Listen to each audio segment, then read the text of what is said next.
Isa sa kanyang tauhan ang sumagot ng may paggalang, Boss Chinmang, patay na po siya. Natigilan si Mian. Ano? Patay na. Sino ang gumawa nito? At bakit hindi ko kaagad nalaman? Sumagot ang lalaki, siya rin po, yung nakaluhod.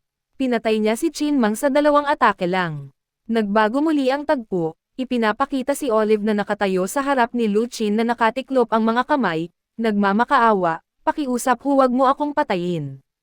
Pinatay mo na ang hari ng mga lobo at ang prinsipe. Ngayon, bawat lobo ay puno ng galit at paghihiganti. Kung papatayin mo rin ako, hindi maiiwasan ang digmaan. Ngunit kung ililigtas mo ako, ipinapangako ko na walang lobo ang tatapak sa teritoryo ng China kailanman. Walang emosyong sumagot si Luan. Sinaktan mo ang hari ng bangkay. Hindi ka dumating dito para magbakasyon.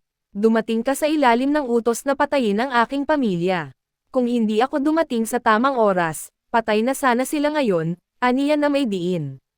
Sabihin mo sa akin, kung dumating ako pagkatapos mong patayin ang aking pamilya, ano pa ang saysay?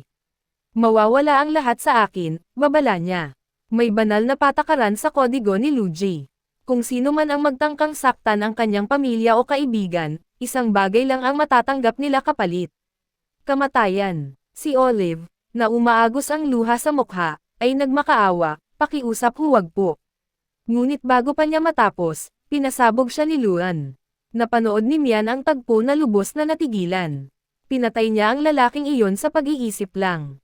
Hindi man lang kinailangan ni Lu Wujie na igalaw ang daliri. Kung ang isang tulad niya ay nakatayo sa harap ko, anong tsansa mayroon ako? Bumagsak siya sa kanyang mga tuhod, nalulunod sa kawalan ng pag-asa. Tapos na ang lahat, wala nang takas. Ang pagsunod kay Boss Chinmang ang pinakamalaking pagkakamali sa buhay ko. Ako, si Mian, na laging matalino, ay gumawa ng lahat ng tamang desisyon hanggang ngayon. Ang isang pagkakamaling ito ang nagpabagsak sa akin. Nagmakaawa ang kanyang mga tauhan. Sir, ano po ang ginagawa ninyo? Pakiusap huwag po, ngunit kinuha ni Mian ang sarili niyang buhay. Ubo ng ubo at nanginginig. Naisip ni Luan, grabe ang pagod ko. Hindi ko pa lubusang nagising ang kapangyarihan sa loob ng katawan ko. Kahit ngayon, hindi pa rin matatag ang apoy ng aking espiritu. Ngunit sa laban ngayon, napunta ako sa paggamit ng parehong apoy ng espiritu at ang banal na Emperor Scripture. Mga kapangyarihan na sinelyuhan ko para sa kaligtasan. Napabuntong hininga siya. Ngayon, lahat ng 3 kapangyarihan ay nagbabangga sa loob ng aking katawan. Pakiramdam ko sisabog ako. Ilang sandali pagkaraan, nawalan ng malay si Luan. Kalaunan, inilipat si Lu Chin sa kanyang silid at ipinagpahinga. Nang tuluyan niyang idilat ang kanyang mga mata, nagtaka siya, nasaan ako? Sa pangunahing bulwagan, sama-samang nagkainan ang lahat. Nagtaas ng baso si Shuang at sinabing, salamat sa inyong lahat sa inyong suporta, Ginoo at Ginang Luo. Isang kasiyahan na sa wakas ay makilala kayo. Dahan-daang umupo si Lu Chin at naisip, mukhang nagkakatuwaan ang lahat. Saka dumating si Xia Yulan sa labas ng kanyang silid. Ngumiti siya at sinabing, natutuwa akong makitang gising ka na. Papunta na sana ako para tingnan ka. Ayos ka lang ba? Tulog ka ng kahit isang araw. Kung gutom ka, bakit hindi ka lumabas at kumain kasama ang lahat? Tinanong ni Yulan si Luan kung ano ang problema at kung bakit siya mukhang litong-lito. Sinabi niya sa kanya na huwag mag-alala. Ayos lang ang lahat at walang dapat ipag-alala. Pagkatapos ay ipinaalala niya sa kanya ang isang aral sa buhay. Kung malaki ang iyong mga layunin, ang iyong mga kaaway ay magiging kasing delikado. Gagawin nila ang lahat para pigilan ka. Maaari pa nilang puntiryahin ang iyong pamilya at mga kaibigan. Ngunit tandaan, hanggat ginagawa mo ang tama, ang iyong nanay at tatay ay mananatili sa tabi mo. Nagtitiwala sila sa iyo na protektahan tayong lahat. Ipinaliwanag ni Luan na medyo nahihilo lang siya, kaya siya tahimik na nakatayo doon. Iginiit niya na hindi siya stressed at dagdag pa ng may kumpiyansa na napakakaunti ng mga taong may lakas ng loob na maging kaaway niya, at kung mayroon man, iyon ang magiging huling araw nila, dahil hindi nila ito malalampasan. Ipinaalala ni Yulan sa kanya na ang kanyang mga kaibigan ay naharap sa malubhang problema dahil sa kanya.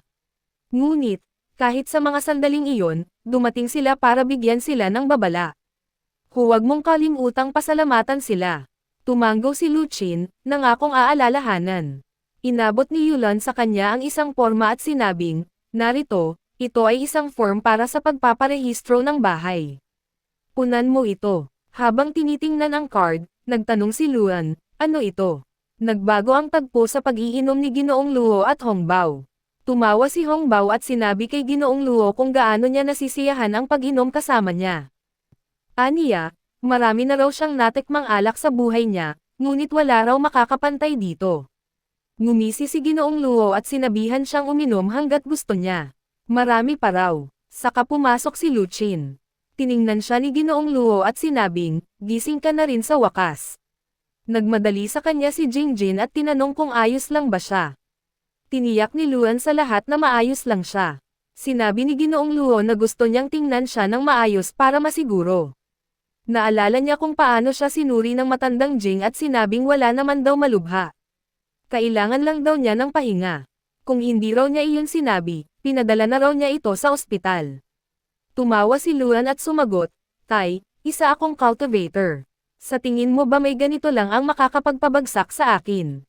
Pagkatapos ay tinanong niya kung nasaan ang iba. Hindi raw niya sila nakikita. Ipinaliwanag ni Ginoong Lu na sina General Suling Chao at ang Bloodfield Demon Team ay dumating lang para sa kanilang misyon. Nang matapos ito, umalis na sila. Ang ilang reporter na dumating ay naitala ang laban ni Lu Chen kay Wolf King. Kaya, sina Matandang Chang at Master Nanch ay pumunta upang asikasuhin iyon. Sinabi nilang hindi pa rin maaaring ibunyag sa publiko ang katotohanan. Tungkol naman sa dalawang babae, pagod daw sila at nagpapahinga sa kani-kanilang silid. Nakakain na raw sila ng tanghalian, kaya hindi na niya sila ginaiseng. Nagtanong si Hangao, Ninong, iinom ka ba ulit kasama ko? Tumanggi si Luochin, sinabing mayroon siyang mahalagang bagay na kailangan asikasuhin. Dahan-daang ginaiseng ni Luan si Linja at sinabihan siyang sumama kaagad sa kanyang silid. Si Linjia, nakalahating tulog, ay nagbiro, talaga bang pinapanto mo ako sa iyong silid? Panaginip siguro ito, sumagot si Luan, hindi ko nahihintayin na tuluyan kang magising. Bumangon si Linjia, nag-inat, at sumunod sa kanya. Sa daan, nagtaka siya kung bakit siya dinadala nito sa kanyang silid. Kung hihingin niya akong gumawa ng isang bagay, gagawin ko ito. Pagpasok pa lang nila sa silid, isinara ni Luan ang pinto, hinawakan ang kanyang kamay, at tinanong, magpapakasal ka ba sa akin? Nang sasabihin na sana ni Lin Zhao ang oo, binulabog niya ito mula sa pagde-daydream at sinabing, bakit ka nakatayo sa tabi ng pinto? Pumasok ka at umupo. Medyo balisa pa rin, nagtanong si Linja. Bakit mo ako tinawag dito ng mag-isa? Sumagot si Luan. Dahil may ibibigay ako sa iyo, Aniya. Ganoon ba? Sige, handa na ako dyan. Ngunit sa halip, isang seryosong tanong ang ibinato ni Luan sa kanya. Sabihin mo sa akin, gusto mo bang maging malakas? Nabigla si Linjao. Ano ang sinasabi mo? Nagpatuloy si Luan. Nakita mo mismo ngayon. Ang lahat ng nangyari dito ay parang direkta mula sa isang fantasy story, ngunit ito ay totoo. Naisip mo ba na mayroon talagang mga halimaw na lobo? Ang mga vampira, halimaw, at iba pang nilalang na nababasa natin sa mga kwento. Hindi lang sila basta kwento. Sila ay mga inspirasyon na isinulat ng ating mga ninuno para babalaan tayo. Alam nilang umiiral ang mga bagay na ito. Hindi lang tayo sapat na matalino para makilala ang mga palatandaan. Ngunit malapit nang magbago ang mundo. Ang buong sistema ng kapangyarihan ay lilipat at tanging ang mga handa lamang ang makakaligtas. Ang desisyong ito ay sa iyo. Kung gusto mong maging malakas, kung gayon, maganda. Kung hindi, ayos lang din. Inaalok ko sa iyo ang aking gabay. Gamitin mo ito at magiging handa ka para sa kung ano ang darating. Hindi mo lang mapoprotektahan ang iyong sarili, kundi pati na rin ang mga nasa paligid mo. Dahil ngayon, kahit gusto mong tumulong, hindi mo nagawa. At sisiguraduhin kong hindi ka na kailanman mapupunta sa ganoong posisyon. Sinabi ni Lin Zhao, Opo, gusto kong maging malakas. At kung magiging tapat ako, iisa lang ang dahilan ko.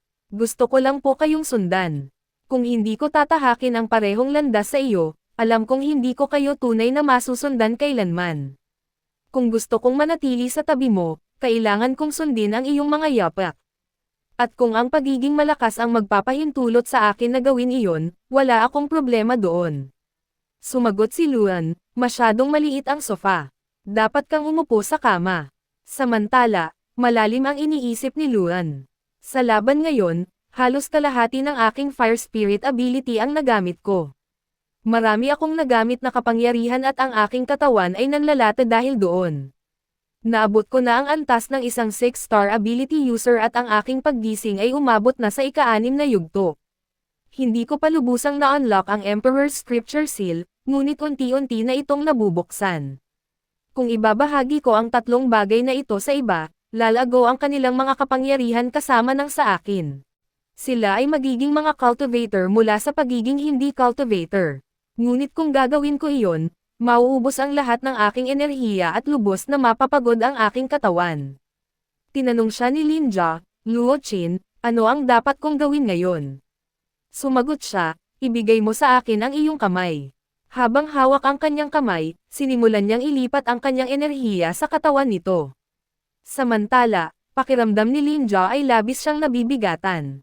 Ang init ng aking katawan, parang may bundok ng enerhiya ang rumaragasa sa loob ko. Kalmadong inutusan siya ni Luan, huwag mong labanan ang enerhiya.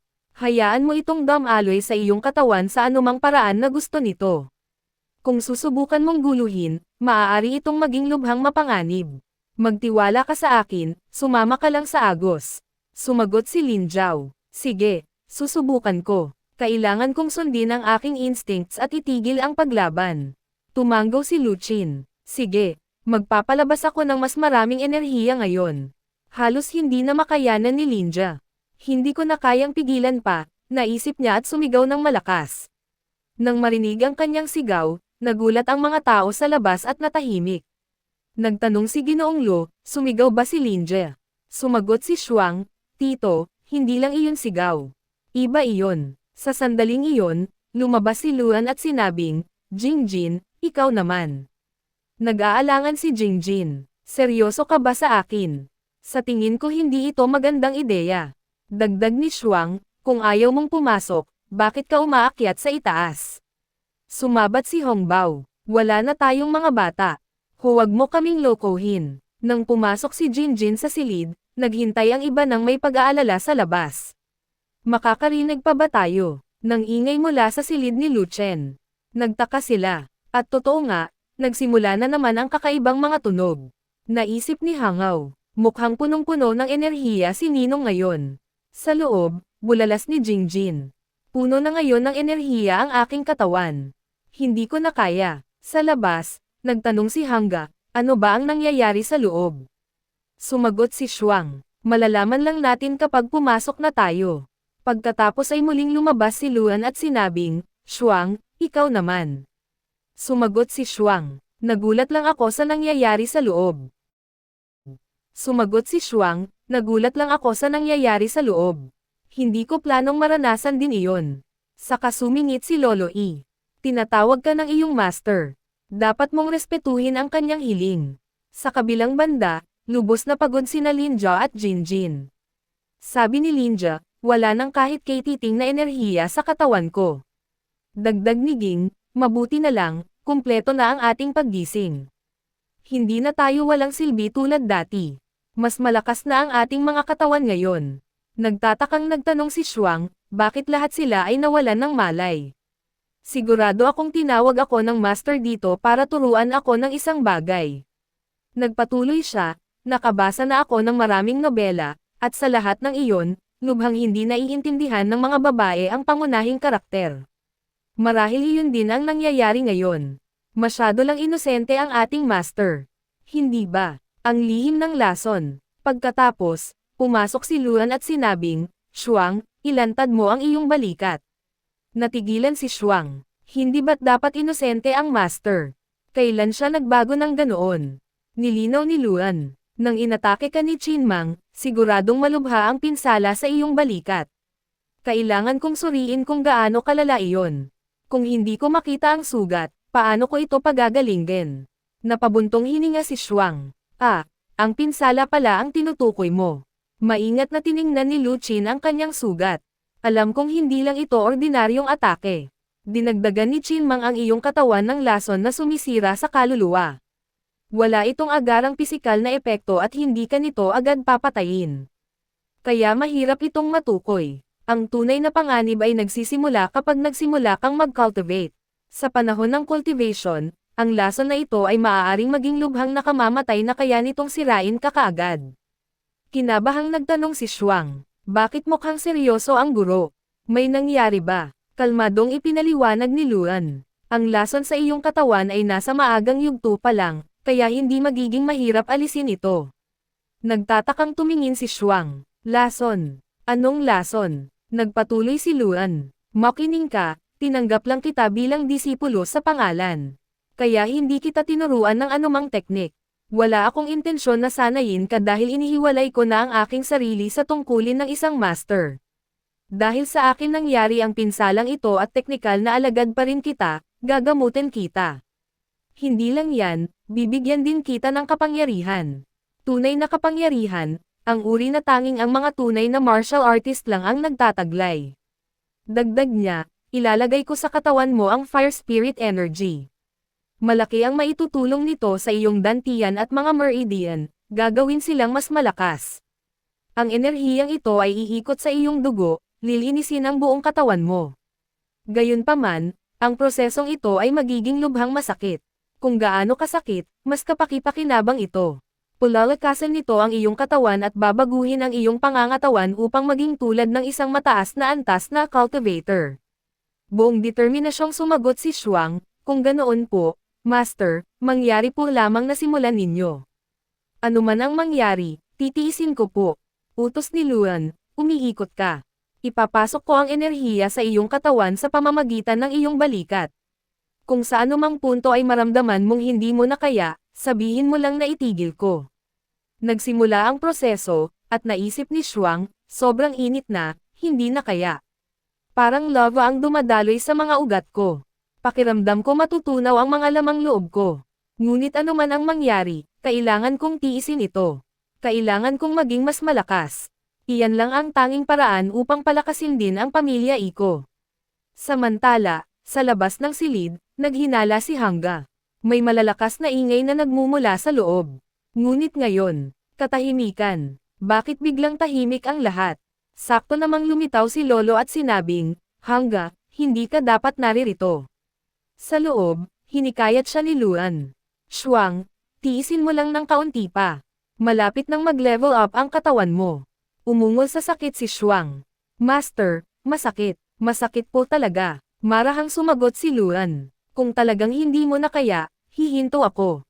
Ngunit umiling si Shuang at iginiit, hindi po, Master, ipagpatuloy nyo. Gagawin ko ang lahat para lumakas. Gusto kong magising ng buo ang aking kapangyarihan. Huwag nyo po akong alalahanin. Tapusin nyo lang po ang sinimulan nyo. Sa labas, nagtaka ang iba kung ano nga ba ang nangyayari sa loob. Makalipas ang ilang sandali, natapos na ni Luan ang paglilipat ng kapangyarihan sa lahat ng miyembro ng grupo. Naisip niya sa sarili, sa wakas, tapos na ang paghahanda. Nakatamo na ang mga taong ito ng pangunahing paggising. Hindi pa man sila malakas, dapat ay kaya na nilang harapin ang paparating na panganib. Bigla, napansin ni Luan ang isang taong nagmamasid sa kanila mula sa labas ng silid. Nagduda, naisip niya, sino yan? Hinabol niya ang especially iya at hinarap ito sa tabing dagat. Ngumisi ang especially iya at sinabing, ang bilis mo pala, Luchin. Pumunta ka pa rito para lang magpaalam. Nagpakitid ng mata si Luchin at nagtanong, hawak mo ang ice spear, ibig sabihin kasama ka ng Black Phoenix, o isa sa mga kontroladong katawan niya. Ibinigay ko ang sibat na yan kay Ancheng. Ano ang ginawa mo sa kanya? Walang pakialam na sumagot ang Black Phoenix, sa tingin mo, ano ang ginagawa ko kapag nakakita ako ng ganoong kalakas na bagay sa kamay ng isang hindi karapat-dapat? Nagalit ako, kaya pinatay ko siya. Sa sandaling iyon, walang ibang parusa ang tila angkop. Galit na galit, inatake ni Luan ang Black Phoenix. Ngunit bago pa man tumama ang suntok, lumitaw ang isang lalaking may kalasag at hinarang ang atake. Nang uuyam na sinabi ng Black Phoenix, sino ang mag-aakalang labis na mahalaga kay Luan ang kanyang mga alipors. Huwag kang mag-alala, hindi ako naririto para patayin ka. Gusto ko lang ng isang mahalagang bagay mula sa iyo. Ibigay mo at aalis ako. Nagpatuloy siya, alam mo ang tinutukoy ko. Ang Crystal Skull. Ibigay mo sa akin. Malamig na sumagot si Luan, siguro kung dumating ka rito sa iyong tunay na katawan, ngunit sa halip ay nagpadala ka ng dobleng kopya at wala akong interes sa pakikipag-ugnayan sa mga peke. Halatang naiirita, sinabi ng Black Phoenix, "Oh, talaga. Sa tingin mo matatalo mo ako sa pormang ito. Tingnan natin kung sino ang mananalo." Sumugod ang lalaking may kalasag kay Luan para umatake, ngunit mabilis na nakaiwas si Luan. Bigla, isa pang kalaban ang umatake mula sa likuran, ngunit nakaiwas muli si Luan. Nagulat, isa sa kanila ang Bamulong, paano siya nakaiwas doon? Gumanti si Luan ng malakas na suntok, ngunit mabilis na ginamit ng Black Phoenix ang kanyang Ice Magic, upang lumikha ng depensibong harang sa paligid ng kanyang sundalo. Nagulat, sinabi ni Luan, paano nangyari yan? Buong kumpiyansang ipinaliwanag ng Black Phoenix, ang tatlong ito ay mga gumagamit ng abilidad sa ikawalong antas. Kailangan kong ipadala ang buong hukbo ng aking Dead Soul, para lang patayin sila. Ngayon, kontrolado ko na ang kanilang mga katawan. Noong huli, isang Reaper lang ang ipinadala ko, isang malakas na gumagamit ng ikawalong antas, ngunit hindi pa rin yun sapat. Kaya sa pagkakataong ito, nagdala ako ng tatlo. Kapag pinagsama ang kanilang mga kapangyarihan, kakompetensya nila ang lakas ng isang gumagamit ng abilidad sa ikasyam na antas. Ginagarantiya kong sa pagkakataong ito ay hindi ka mananalo. Ngunit kinutya ni Luchin ang sitwasyon, sinabing kakatwa na tatlong katawan ang nagbabahagi ng isang kaluluwa. Tinanong niya kung kailanman ay nakita nilang kakatwa ang kanilang sarili. Ngumisi, idinagdag niya na palalayain na niya sila mula sa kakaibang pag-iral na ito. Bigla, inatake si Luchin ng isa sa mga kontroladong lalaki, tinutokso siyang gaano man siya kahirap na subukan, walang saysay ang kanyang pagpupumilit. Ngunit iniwasan ni Luan ang lahat ng kanilang atake nang may hindi kapani-paniwalang bilis. Sinuri niya na tila may kapangyarihang necromancer ang Black Phoenix, na may kakayahang kontrolin ang parehong kaluluwa at katawan. Nag-iiwan siya ng marka na hugis Phoenix sa katawan ng sinumang kontrolado niya, na nagbigay sa kanya ng kakayahang kontrolin ang mekanismo ng pag-atake at pagtatanggol ng individual na iyon.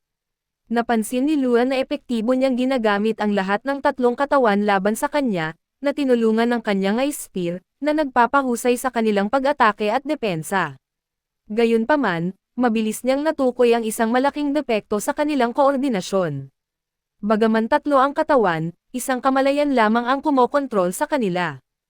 Ibig sabihin, hindi sila magiging kasing bilis ng isang solong manlalaban. Nagpasya siyang gamitin ang kanyang bilis upang pabagsakin sila. Isa-isa, biglang nag-teleport si Luan lampas sa kanilang mga atake. Natigilan ang Black Phoenix at napabulalas, nasaan siya? Bago pa man siya makakilos, muling lumitaw si Luan sa likuran ng isa sa mga kontroladong katawan at pinabagsak ito sa isang suntok.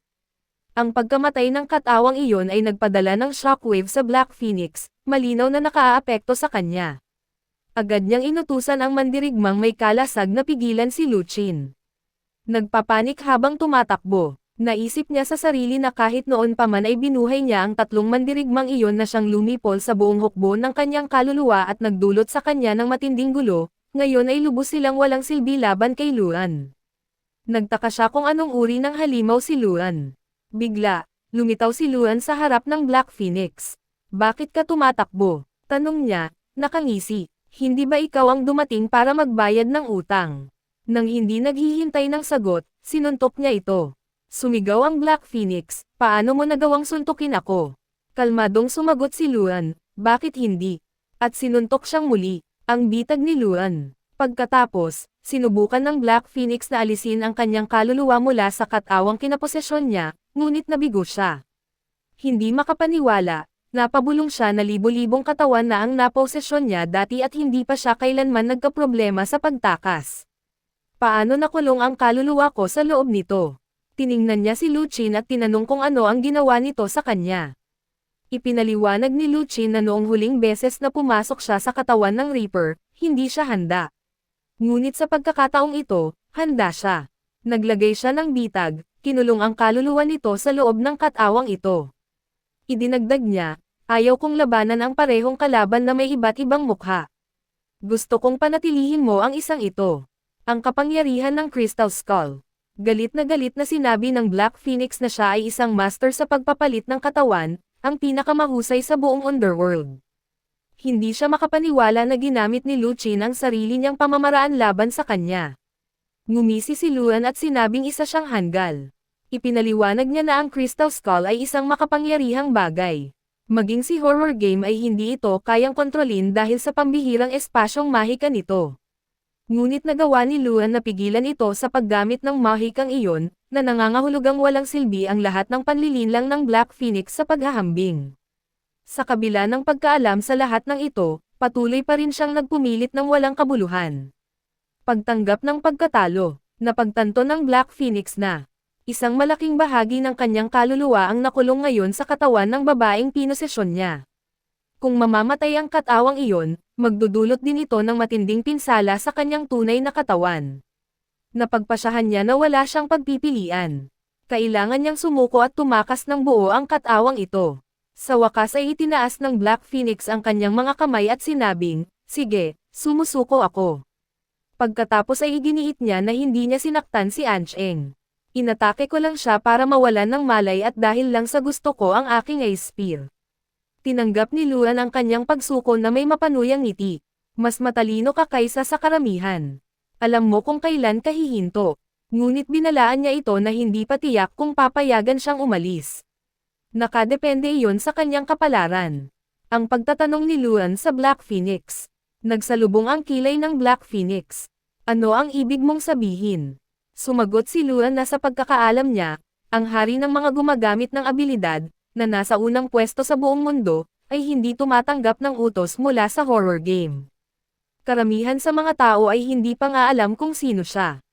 Ngunit ang lahat ng iba pang mga global ranker, ay naglilingkod sa horror game kapalit ng kanilang mga kapangyarihan. Ibinenta nila ang kanilang kalayaan, at isa ka sa kanila. Ang motibo ng Black Phoenix. Kinwestiyon niya kung bakit. Alam na taglay ni Luan ang Crystal Skull, hindi niya ito iniulat sa mga pinuno ng horror game. Kung binigyan ka nila ng kapangyarihan, hindi ba dapat nanatili kang tapat? Umamin ang Black Phoenix. Oo, totoo na binigyan ako ng horror game ng kapangyarihan at dapat akong manatiling tapat sa kanila. Ngunit dito, naging sakam ako para sa sarili ko. Kung bibigyan ko sila ng anumang impormasyon tungkol sa Crystal Skull, maglalabas sila ng misyon para rito. Ang misyong iyon ay aakit ng maraming matataas na ranggong manlalaro at pagkatapos ay halos imposible na para sa akin na makuha ang Crystal Skull ng mag-isa. Iyon ang eksaktong dahilan kung bakit hindi pa ako nagbabahagi ng anumang impormasyon sa horror game.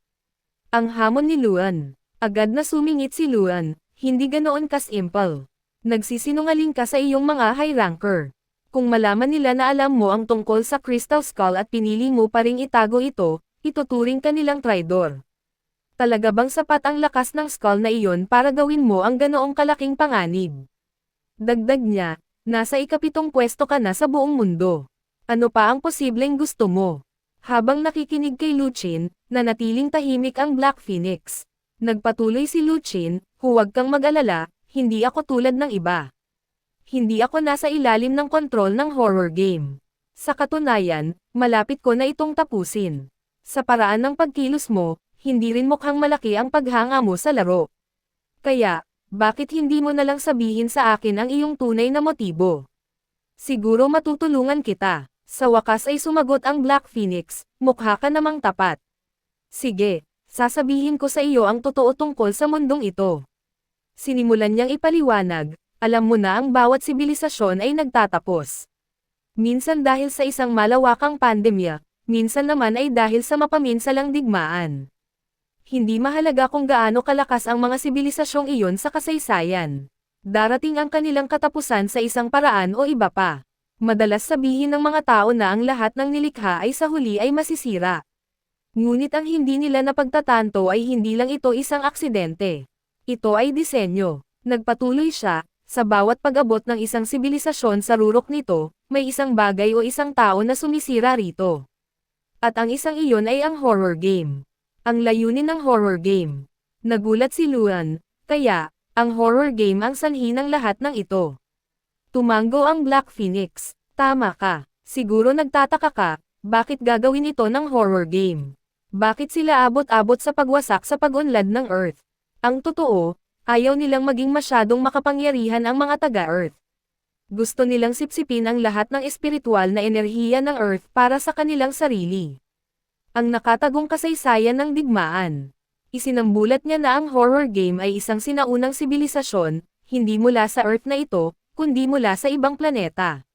Nang naghahanap sila ng angkop na planeta upang tirhan, natuklasan nila ang Earth, kung saan umuunlad ang unang sibilisasyon ng mga immortal. Umiral ang mga immortal na ito dahil mayaman ang Earth sa espiritual na enerhiya.